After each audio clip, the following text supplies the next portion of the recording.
Tokolas toko vavy tafaraketo sika araky ny fotoana ny fanomezana omaly dia atolotra ny arabo mba ampiraritso raha tratrany mpisakafony ianao dia mirary anao zay azo tomana ary anasanao ihany koa anaraka hatramin'ny farany fampalalam-baovao itony fahita lavitra matv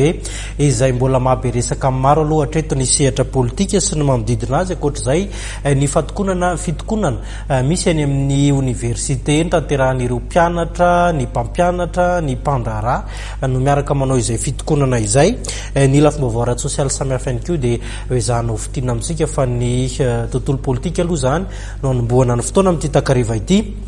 Ankoatra ny fikarakarana ny fifidianana anatina fotoana fohy dia isan'ny laharam-pahamehan'ny hoentin'ny governemanta tarihan'ny praiminisitra Ntsay Christian ihany koa ny ady amin'ny fandriampahalemana ny amin'ny kolikoly sy ny maro hafa vonona ny governemanta raha nambarany hiatrika ireo zava-misy eto amin'ny firenena.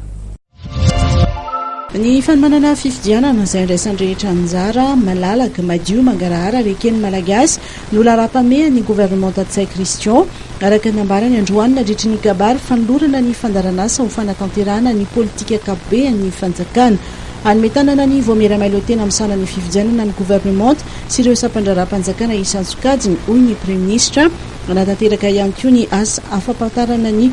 dingana rehetra hiatrena ny fifidianana manomboka amin'ny fanomanana ara-teknika ny fampielezan-kevitra ny andron'ny latsabato ary indrindra ny fikarakarana ny valim-pifidianana ny governemanta laza ihany koa izy fa avoaka ao anatin'ny fotoana fohy ny didim-panjakana ampiaran'ireo lalàna vaovao momba ny fifidianana akoatr'izay ny laza ihany koa ny praiminisitra fa ametraka laharam-pahamehana ny ady amin'ny tsy fandriampahalemana sy ny ady amin'ny kolikoly ny governemanta Ntsay Christian. Fa mbola maro re asa ho atao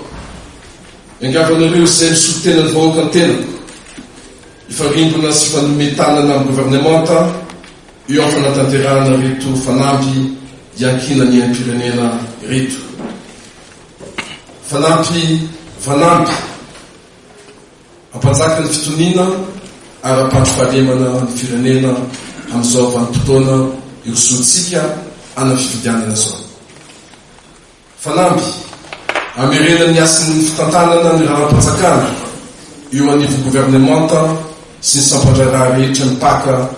ana fitantana. Fanampy anampina ny tanora hiatrika ampamendrena ny hoaviny. Fanampy apitraky indray ny voninahitry malagasy. Eto ampamarana dia tiako ny misaotra eto ampamiamaso ireo mambon'ny governemanta rehetra. Mikasika ny fitantanana ny raharam-panjakana laza ny praiminisitra fa toizana ny fampianarana ny